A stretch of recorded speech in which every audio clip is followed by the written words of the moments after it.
মানবীর বিরুদ্ধে আমাদের যুবদলের কেএমআই খলিলকে সভাপতির পদে সেই সমবায় ফেডারেশনে সারা দেশব্যাপী নির্বাচনে আমরা সেই প্যানেলকে পরাজিত করে আমাদের পক্ষে আমরা সেই নির্বাচনে জয়লাভ করতে সক্ষম হই। সমবায় আন্দোলনটা কেন সীমিত হল, এর কারণ একটি হল প্রাইভেট ব্যাংকিং সিস্টেম, অর্থাৎ ব্যাংকগুলি বড় বড় অঙ্কের বড় বড় লোকদেরকে ঋণ দেয়, কিন্তু ক্ষুদ্র প্রান্তিক চাষে বা সমবায়ের মাধ্যমে যারা ছোট ছোট খামার করে তাদেরকে সেই ঋণটা সেগুলো দেয় না দেওয়ার কারণে এই সুযোগকে বিদেশের কিছু অর্থ আসে, এই অর্থের মধ্যে দিয়ে ঘরে বসে বসে বেশ কিছু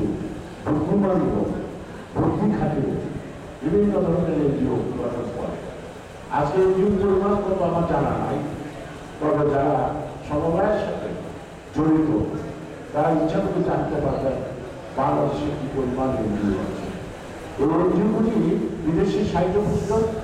পাশাপাশি বিদেশি সাহায্যের পাশাপাশি সরকারের এনজিওগুলিকে নানাভাবে অনুদান দিতে থাকে এবং ক্রমান্বয়ে এনজিও বিস্তার লাভ করে এবং সমবায় ধীরে ধীরে কমতে দিয়ে স্থান নেয়। এখন সমবায় মুখে আছে, কিন্তু সমবায় কিন্তু বাস্তবে মাঠের ময়দানে তার অ্যাক্টিভিটিস নাই, কারণ সমবায় এবং এনজিও দুটি একসঙ্গে চলতে পারে না। তবে আমাদের সমবায় আন্দোলনটা সফল হতো এবং প্রান্তিক পর্যায়ে যারা সমবায় সমিতি করেছেন তাদেরকে সরকার এবং ব্যাংকগুলো যদি ক্ষুদ্র ঋণের মাধ্যমে পৃষ্ঠপোষকতা করত তাহলে আমাদের দেশে এনজিও প্রসার লাভ করতে পারত না। আজকে সমবায় আন্দোলনটা স্থগিত হওয়ার কারণেই এনজিওগুলি চড়া সুযোগ